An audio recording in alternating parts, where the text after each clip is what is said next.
If you've not been here before, what we do is we're doing something called the Romans Road. We're going through the book of Romans step by step. We discuss things, there's questions and so on. The passage we're going to look at, it's kind of difficult but simple. It's like a lot of parts of the Bible, there's a lot more to it than you might immediately think. But I wanted to start with a very simple song, and then I'm going to ask you some questions. You can discuss those for a bit, and then we'll look at some of the stuff. I think this should be it.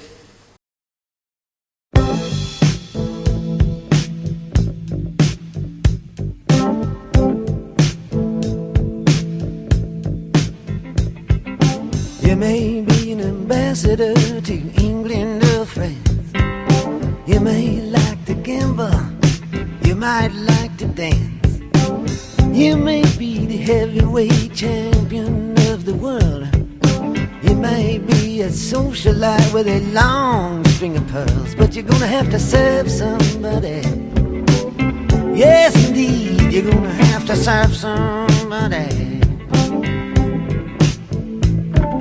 Well, it may be the devil or it may be the Lord, but you're gonna have to serve somebody. Maybe a rock and roll addict prancing on the stage, money, drugs at your command, women in a cage. You may be a businessman or some high degree thief.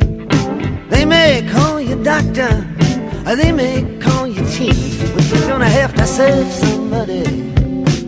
Yes, you are. You're gonna have to serve somebody. Serve somebody. Well, it may be the devil or it may be the Lord, but you're gonna have to serve somebody. Serve somebody. It may be a state trooper, it might be a young Turk, maybe the head of some bigger TV network.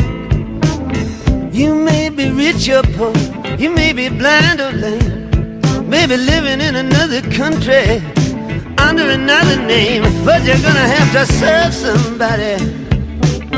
Yes, you are. You're gonna have to serve somebody. Serve somebody. Well, it may be the devil or it may be the Lord, but you're gonna have to serve somebody. Serve somebody. Maybe you're a construction worker working on a home. Might be living in a mansion, you might live in a dome. You may own guns and you may even own tanks. You may be somebody's landlord, you may even own banks, but you're gonna have to serve somebody. Okay, you've kind of got the point with that. You're going to have to serve somebody. Right, let me say something about free will. Do we have free will? That's a really big question, because a lot of atheists in our culture, like Richard Dawkins, would say, actually we don't. That everything we do is predetermined by our genes. So,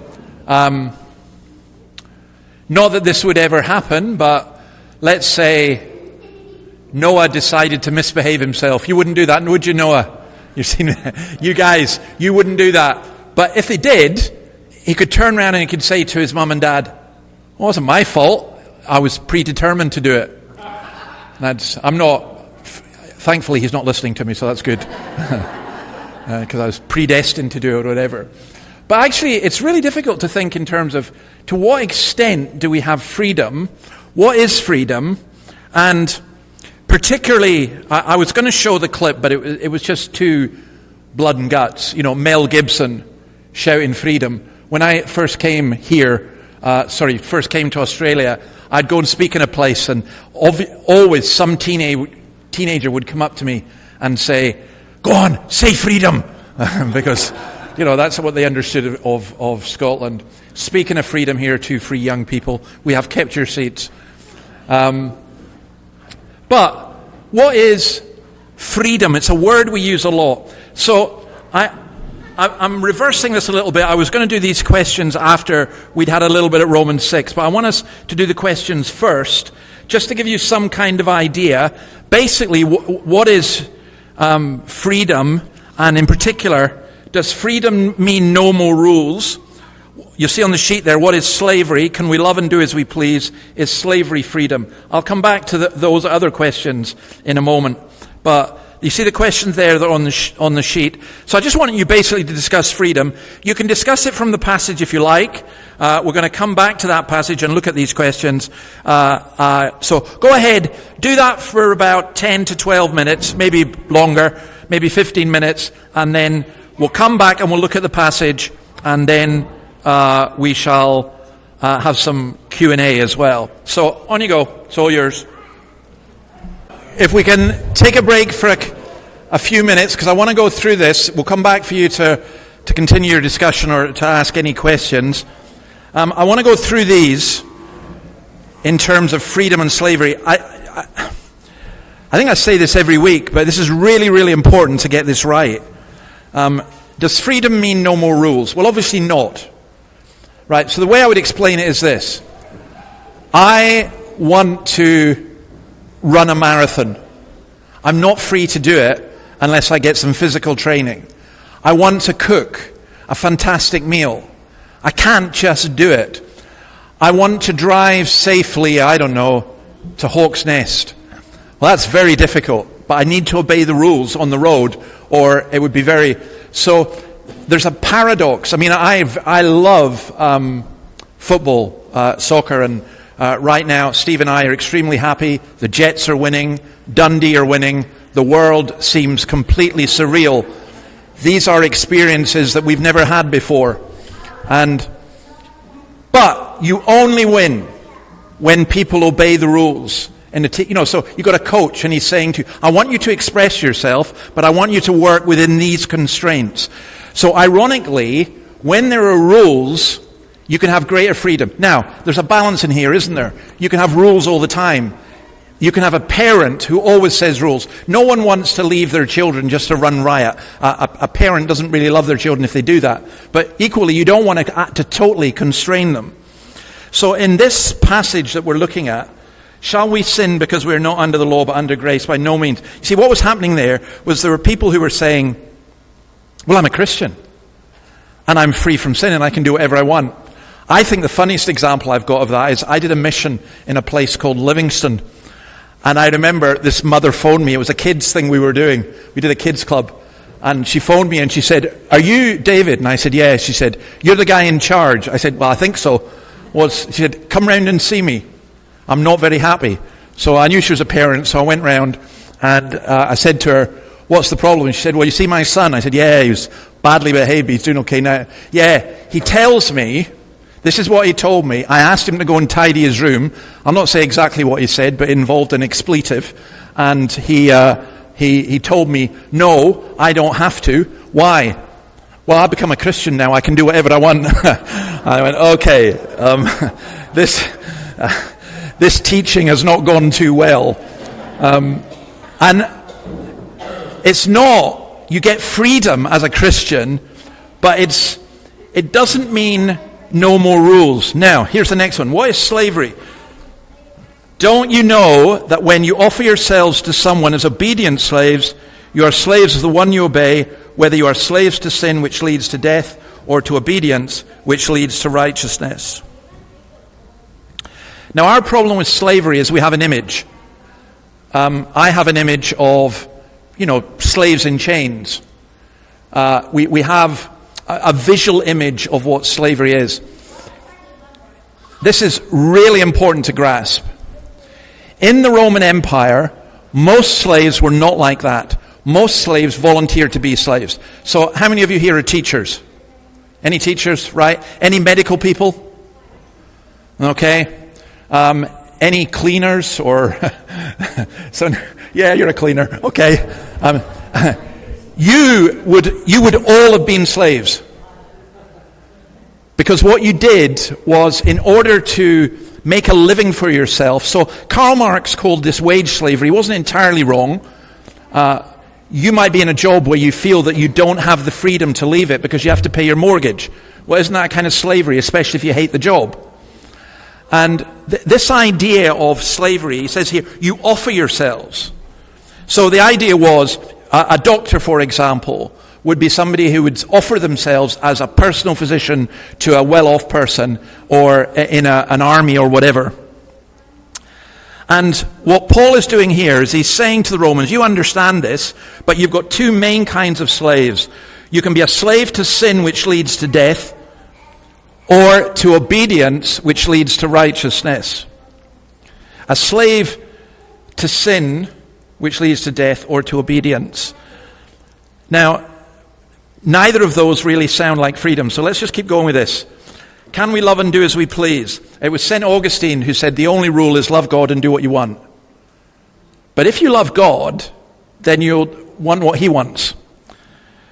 Thanks be to God that though you used to be slaves to sin, you've come to obey from your heart. Notice this. You've obeyed from your heart the pattern of teaching that has now claimed your allegiance. You've been set free from sin and have become slaves to righteousness.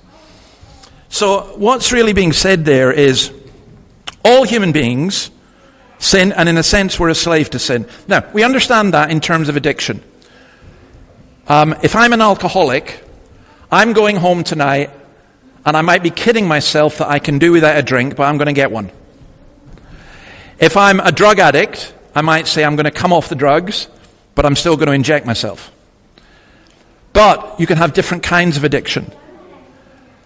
I think of how many people are addicted to this thing. And that's me, for a start. You know, is there a day goes by? I mean, I hate the bit on this phone that says how much you've used it during the day. And I'm going, no, you're lying. No, the program's wrong. There's no way I used it for that. But it's very easy. You say to yourself, I mean, I like playing chess on my phone. I just find myself almost instinctively picking up and saying, oh, I'll just have another game. And then you look and you realize you wasted an hour of your time on that. So we can be addicted in different ways. We can be slaves in different ways. And here's the very, very simple way I would do this. I would challenge anyone, and I always do this with people, and I do it with myself. If you're not a slave, then you're free, aren't you? And if you're free, then you wouldn't want to do anything that was wrong. So if you're not a slave, I want you to go away, and for the whole of this next week, I want you to do, say, or think nothing wrong. And then I want you to come back next week and tell me you've done that. And if you tell me you've done it, you're lying. I can tell you that absolutely straight away. You know, have you ever... I used the illustration at that table. So this is what addiction to sin is like. It's the rule of the road in Australia that if you're going on a journey and it's early morning and you pass a Macca's, you have to stop to get a double sausage McMuffin in my case, and a long black, and you just get into habits of doing things. And those habits enslave us. And that's what he's saying here. But he's saying, look, when you become a Christian, you've set free from that. And it's, I know that people reverse this, and what they think is, they think that Christians are people who become enslaved to religion. And that actually can be true. Religion is a very enslaving thing in lots of ways. But what Paul is speaking about here is something that's freedom. So look at this. He says, I'm using an example from everyday life because of your human limitations. You offered yourself as slaves to impurity. Now you must offer yourselves as slaves to righteousness. So basically, there's a sense in which morally and spiritually, you're changing your job. You're saying to the devil, if you like, take this job and shove it, I don't work here anymore. If you know any good country songs, that's just the kind of line. I can't even remember where that line's from, but I think it was Dolly Parton or something. But anyway, take this job and shove it, I don't work here anymore. Some of you want to say that at your work. Well, this is what we say to the devil. But you then offer yourselves to God as slaves to righteousness leading to holiness. Now, why would you want to have the control of righteousness, as he says there? Because what you reaped before was death, but now you're set free from sin, and you've been set free from sin, become slaves of God. What you get is holiness, and the result is eternal life. And that's where I use the Well, maybe I'll use this illustration. When I came out of hospital, I couldn't walk. And my muscles had all entropied. This was 10 years ago. And I had to learn how to walk. I had to have a physio teach me how to walk. I literally had to learn how to walk. You'd think, how can you forget how to walk? Well, my muscles had forgotten. And so I had to get all these exercises and do things and everything. It was incredibly frustrating not to have the freedom to go upstairs, not to be able to walk outside, not to walk along the beach. But sticking with those rules, and physios, if anyone here is a physio, I think to be a physio, you have to have a certain degree of fascist authoritarianism in you. because physios are brutal. I'm going to go and see a physio twice this week, and I'm dreading it. Because they don't care about your pain. They just put you. It's good for you. Come on, you can take it. You get through it. But actually, they're right. It is good for you, and it is helping you, and that's what, in a sense, is being said here. You're set free from sin. The benefit you reap is holiness. So, just with that illustration with the physio, I can walk again. That's freedom. I can run. That's freedom. The result is eternal life, for the wages of sin is death, but the gift of God is eternal life in Christ Jesus our Lord. Now, Paul is very clever in what he does, because he's not presenting two kinds of slavery that are equivalent. He's not saying, well, there's this slavery that you have, as when you don't believe you're a slave to sin, and then all that you're doing is swapping it for a similar kind of slavery, but this time you're a slave to God. Here's some of there's loads of differences, but I'll just mention a couple, and then we'll get back to discussing. The first is the slavery that you have as a non-Christian. It doesn't appear like slavery, it appears like freedom. I can go do whatever I want. I want to go get blazing drunk, I can do that. I can do what I want. And you hear that a lot in our culture about this idea of autonomy. But we don't really have it. It's my body. I can do with it what I like. No, you can't. Actually, you can't. It wouldn't be right. This is a disgusting image, but if I decided it's my body and I quite fancy walking naked along Beaumont Street, well, it might fit the culture a wee bit, but I still should be arrested for it. I can't do whatever I want. I can't walk into someone. I can't hit someone. I can't do whatever I want. And it's a lie, it's an illusion, is what Paul is saying, and it leads to destruction, and we're not free. And what we want is because we're bound. With Christianity, the irony is that our wills are set free to serve and to obey and to love the living God. And sometimes we don't do what God wants us to do. And there's a sense in which we have the freedom to do that. But always, He wants us to come away from that and to live in true freedom. Freedom to be who we were meant to be. Right, I'm going to just play something for you. Let's see this. I think this describes it beautifully for me. I couldn't believe it when I first heard this. It's Leonard Cohen, and it's from, I think, his very last album. I was born in chains, but I was taken out of Egypt. I was bound to a burden, but the burden it was raised. Lord, I can no longer keep this secret. Blessed is the name, the name be praised. I fled to the edge of the mighty sea of sorrow, pursued by the riders of a cruel and dark regime. But the waters parted and my soul crossed over out of Egypt, out of Pharaoh's dream. Word of words, measure of all measures. Blessed is the name, the name be blessed, written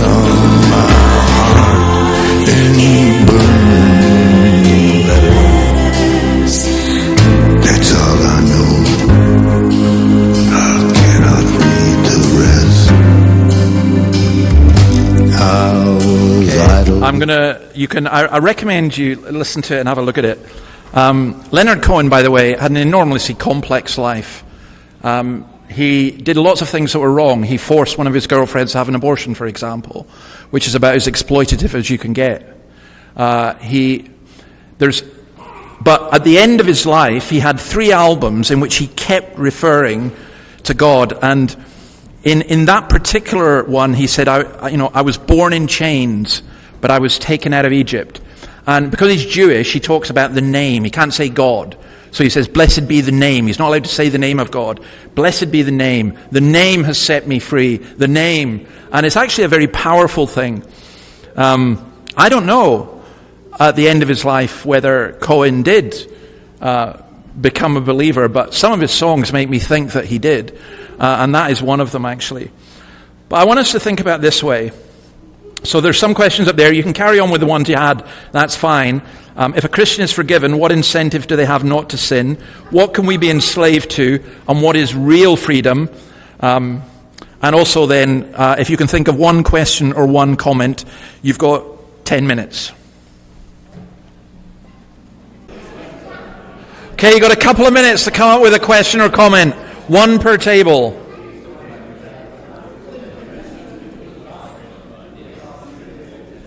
There is one question. There's one question I do need to answer, which I was asked, and that's like freedom in the church. So churches can be very controlling. Some of you have experienced the damage of a church that's very controlling, and it's often meant well. Of course, there's the opposite in some ways. So what I would say is, in the church, I think we're meant to be free, but we're kind of not free to be destructive. So you don't want to come to the church, that's fine. But say you were to come in and start shouting and yelling. To come in and question is fine. To come in and shout and yell, to come in and cause harm to people, we can't allow that. So there's certain things. If someone's going to work with our children, they need to have a working with children check and all the rest of it. They need to be suitable for it. So there are certain things you have restrictions on. And then, like I was thinking, where's Joe? Where's Joe? Joe Barlow. Oh, she's there. Joe, like with your band, if Alison decided she was just going to start breaking into a guitar solo and play Led Zeppelin in the middle of How Great Thou Art or something, it's probably that freedom's, I'm not giving you ideas, but that freedom is. I'd be interested to see a jazz solo. And I did hear, by the way, that there is someone here, Joe, who plays saxophone. Speak to me afterwards. So there's a limit on freedom, but there should be a limit on control as well. People should be as free as possible. Right, let's go with this.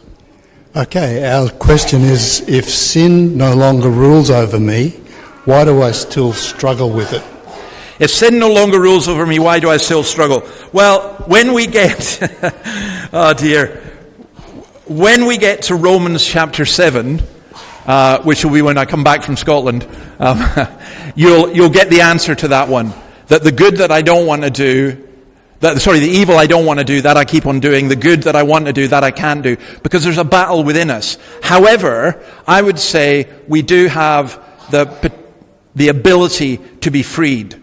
So, for example, nobody gets free from drugs if they don't want to be free. But if there's a guy called Thomas Chalmers who preached this sermon on what he called the expulsive power of a new affection. When your love for Christ overcomes your desire for other things, it enables you to deal with those other things. But it's still a struggle. But it can be done. That's what I'm saying. You'll never be sinless, but it can be done. You've got a rotten temper. You can learn to control that temper. You can learn. I'm sorry, I used the ridiculous example of the iPhone. Well, yeah, I can learn. Leave it upstairs. You don't have to have it, So my wife's listening to this right now going, yeah, do it. So I'll be condemned by my own mouth now. Can you go to the next table? What you got, guys? Callum. Yeah, it's actually one that Paul propositioned there. Maybe more of a statement than a question, but let me know your thoughts. We thought the question through there was really good. What is real freedom? Yeah. And Paul raised the fact that the question there is freedom to choose versus freedom from our sins. And it kind of goes into the state of, well, yeah, what is real and what is freedom? There's two juxtaposing ideas, and there's many definitions that you can give to these words. Yeah. Actually, to think about what real freedom is really, really important. I keep thinking of the Queen song, I Want to Break Free. You know, but what do you want to break free from, and what kind of freedom do you want? I would argue this. I would argue it's a freedom to love.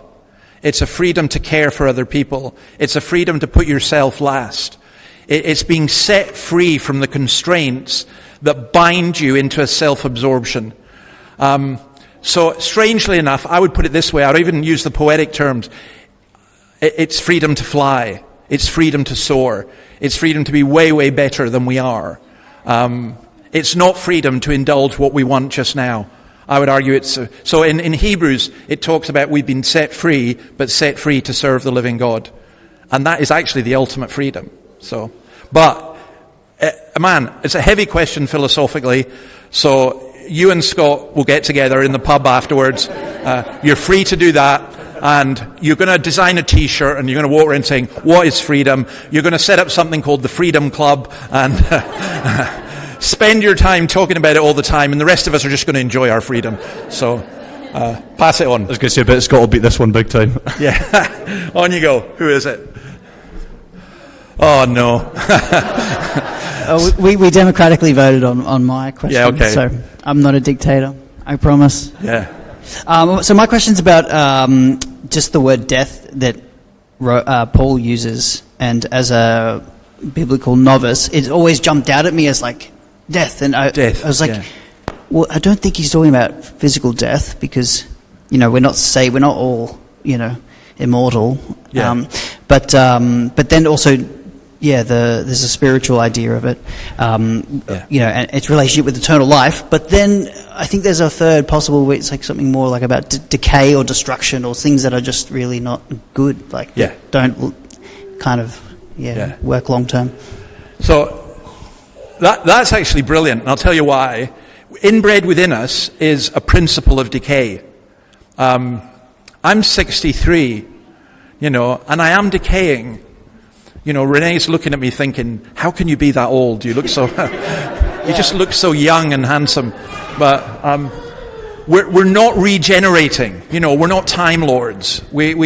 So there is a principle of decay. But I think that law of entropy is also a moral one. There can be a principle of moral decay within us, which is why you get some people who maybe in their teens or 20s were, they were really kind of moral people, but by the time they get to their 50s or 60s, they're evil scumbags. You can have that as well. So I think you're right. I think there's a principle of decay, and I think that's what Paul's talking about, actually. I think he's saying it leads to death, ultimately physical death and spiritual death. But on the way, it's emotional death. It's psychological death. It's decay and decline and all that kind of stuff. So I think that's a really good insight, actually. I think that's what he's talking about. Well, sorry, can I have one follow-up? Yeah, sure. So like eternal life too, then, is because it's death and life. So like eternal life is also eternally present. Yeah, so eternal life is now. Jesus doesn't say, I'm going to give you eternal life when you die. He says, I'm giving it to you now. And that's the opposite of eternal death, because what that is, it's a principle of renewal. It's a principle of change. It's a principle of regeneration. Now, the only difference in that is, I think, we don't get that physically until our bodies are resurrected. But morally, spiritually, and in other ways. So Paul talks about this. He describes it in this way. He says, although outwardly we are wasting away, inwardly we're being renewed day by day. Amen. Yeah. And when you see that, Scott, honestly, when you have the privilege of being at someone's deathbed and you see the joy on their face because they know what's happening, it's stunning, to be honest. It really is. So, can you pass it on to that table over there? I don't know who wants. Annabelle, please make it easier than last week. So my question was, if you're a Christian, how do you... So I feel like there's lots of things you can be enslaved to, and we're talking about things like, maybe like pride or like the perfect life or lots of things. Yeah. How can you break free from slavery, from that sort of slavery, from a negative sense? Okay. How do you break free? There is one word that the Puritans use, and they are the best on this by a million miles. You should read the Puritans. And there's a book by a guy called John Owen called The Mortification of Sin. And it is utterly brilliant, because what it means is you put to death. And he's using what Paul is saying. Put to death, therefore, whatever belongs to your sinful nature. You have to do something with it. You're saying, no, I'm not going here. So let's say, for example, you were a guy who used to be pretty violent, and you were violent to your wife and everything. Right, no excuses. You put it to death, you don't do it. You know, and when you stumble and fall, you put it to death again. And you just keep going. It's a conscious thing. It's not just saying you put to death. And I actually think all my life, it's not an instant one-off thing. I think all our life we're having that. We're fighting that battle. But it's a winnable battle, but you have to keep fighting it, is what I'm saying. So I think mortification is just brilliant. And if anyone wants, I can get you Mortification of Sin. Okay, it's a pretty heavy book, but once you get into it, it's brilliant. So let's pass it on to this table here.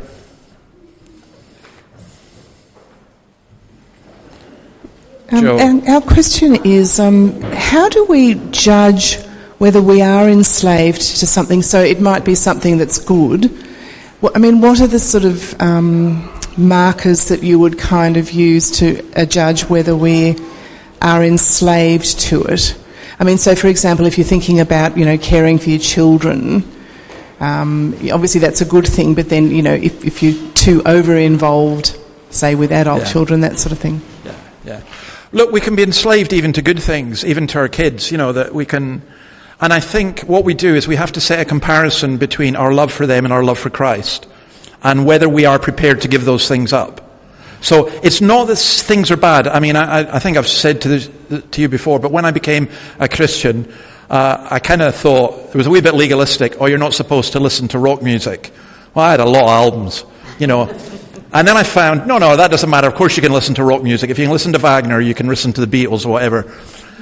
And then I thought, someone said, it's kind of like an idol to you. And I said, no, it's not an idol. I could give it up. And this voice inside my head said, do it then.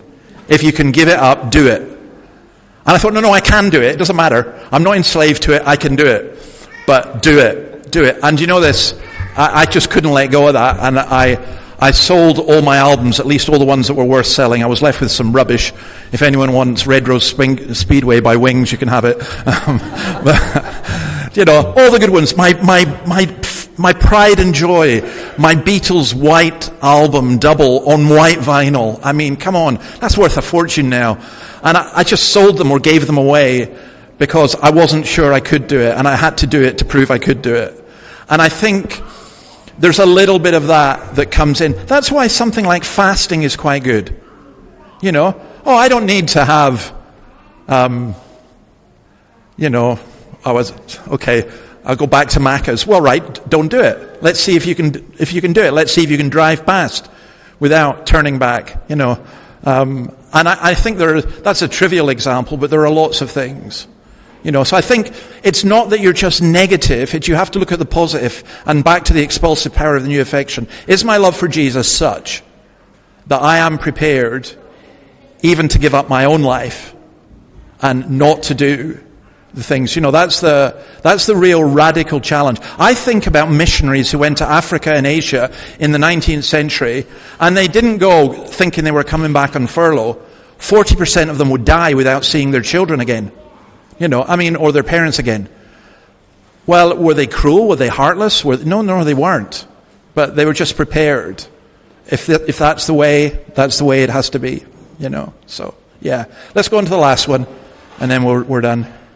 We were talking a little bit about what is real freedom. We talked about the difference between being physically free and allowed to do something potentially like in this world, or being like mentally, spiritually, I guess, free, which is more of an internal thing.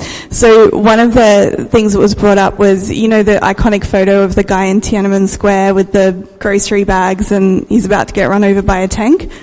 You know that photo? Say that again, sorry, no, I missed that. Sorry. So, the photo of the Chinese guy in Tiananmen Square with the grocery bags yes, and he's going to get run over by the tank?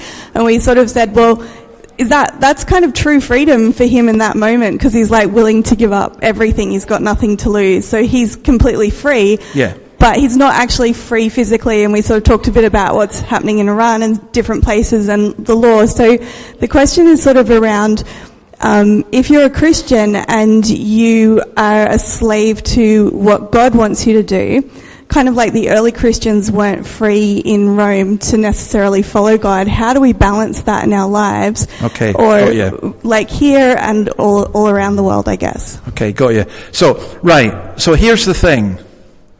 You could even give your body to be burned and you might not be free because you don't have love. And I'll come back to that. I think, I'm sorry it's such a cliche and I sound like such a hippie, but freedom to love is the really important thing. And freedom to love freely. God loved us freely, and we, for us to love. It's quite remarkable. I remember a guy who I couldn't stand. I was at university, he was a Christian, and I knew I was supposed to love him. I mean, I didn't even like him. And I did that Christian thing, when you say, oh, well, I love him, but I don't like him. Well, yeah, okay. But over about a year, God changed my heart towards him, and I did grow, I think, to love him. Not enough to share a flat with him when he asked me, but it was, let's be realistic. I think that was loving, actually. I think the two of us would have fought like cat and dogs. But I did actually, my attitude towards him changed, and I think you can do that. And I think you're hinting at something there that I would love. We need to talk a bit more, and it's what I would call mental freedom, psychological freedom. Not to be oppressed by the thoughts in our heads. Not by, there's some people to have the freedom to have a good night's sleep. Oh, that's just bliss. And some people are tormented by the thoughts in their heads and the fears and everything. So Jesus, for example, we're told in Hebrews that he came to free those who all their lives are enslaved by their fear of death. And I think that's most of us, to be honest. So, you raise a really, really important thing. I think as Christians we are learning to be free. I think we're walking like that. We're maybe crawling. Maybe occasionally we can break into a run.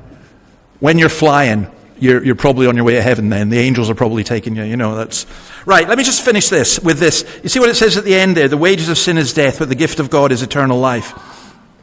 Sin pays wages. You get what you deserve. God gives a free gift. You're given what you do not deserve. And that's on the basis of the death of Christ. Jesus speaks of a broad road that leads to destruction and a narrow road which leads to life. And it's as though we've got a way to freedom that's kind of like a tightrope almost. I think that Cohen was right. I was born in chains. I actually think that Rousseau was right to say, wrong actually to say, he said man everywhere is born free, but they are in chains. I don't think man everywhere is born free. And I think the how we get rid of our chains is hugely important. And for some of you, listen, I need to stress, I can't stress this enough. There are psychological chains, there are chains from the past, there are chains of addiction, there are chains of all different kinds of things. And we need to be set free. And then in this sense, we are set free to serve. So I mentioned at this table that I don't like it when I hear guys at a wedding going, oh, I'm putting on the ball and chain. And that's so disrespectful to the person that you're marrying. And it's culturally acceptable, but I think just wrong. Because actually, you could be becoming free. In fact, you should be becoming free in many ways. So when someone says, I am going to live as a single person, even if they're married, or I'm going to be married and not serve or care for my partner, that's not freedom. It's not really marriage. We are set free to serve. It's why when a Christian says, I can sin as much as I want, you're probably not a Christian. Likewise, a Christianity which says, I'm glad to be saved, but don't expect me to serve, indicates you're probably not a Christian, or at least you're in a bit of a mess. You shall know them by their fruits. Take my life and let it be consecrated, Lord, to thee. Take my moments and my days, let them flow in ceaseless praise. Jesus put this in a completely contradictory way. Think how brilliant this is. He said, if you want to save your life, you're going to lose it. But if you're prepared to give up your life, you're going to save it. Unless a seed falls into the ground, it won't bring life. And that's the absolute paradox of Christianity. We die in order to live. And it's a beautiful, beautiful thing, actually, when you get it, when you grasp it, when you get hold of it. And to be honest, I think that prayer, take my life, Lord, and let it be consecrated, Lord, to thee. I think if you pray that, even if you're not 100% sure what that means, and none of us really are, it is the most amazing thing. And I'll leave you just with this word of personal testimony. I didn't know God existed. I wasn't very sure anyway. I was all confused. I was in a mess. I was a teenager. Everything, And I remember praying, God, if you exist, you show me and I'll serve you the rest of my life. And when I became absolutely convinced that God existed, I had no doubt whatsoever that that meant the rest of my life would be serving God. And you know that? It was not a burden. It was a moment of incredible joy to realize I had meaning and I had purpose, and it wasn't about me. So let's pray. Lord, thank you for your word. Thank you for the opportunities that you grant us. Help each one of us to understand and grasp. And even when we don't, help us to be patient and to realize that you're patient with us. Thank you for the freedom that we can enjoy, and deliver us from our bondage. We ask this in your name. Amen. Right, if I tell you what next week is about, you won't come, but I'll tell you anyway. It's about marriage and divorce, but not in the way that you think. It's how marriage and divorce is used as a picture of being set free from sin. And if you read Romans 7, the first part, you'll see what that says. But look, the other thing I was going to say, what we do at 10 o'clock in the church here, if you go to another church, that's fine. You will one day come to see the truth. No. But no, that's fine. But if you don't, and you want to come along, and we worship and we hear from God's word, we're going through the book of Judges. But please feel free to come along, keep coming along here as well with questions and comments, and let me know if you ever want to meet up or discuss these things. Thanks a lot. See you next week.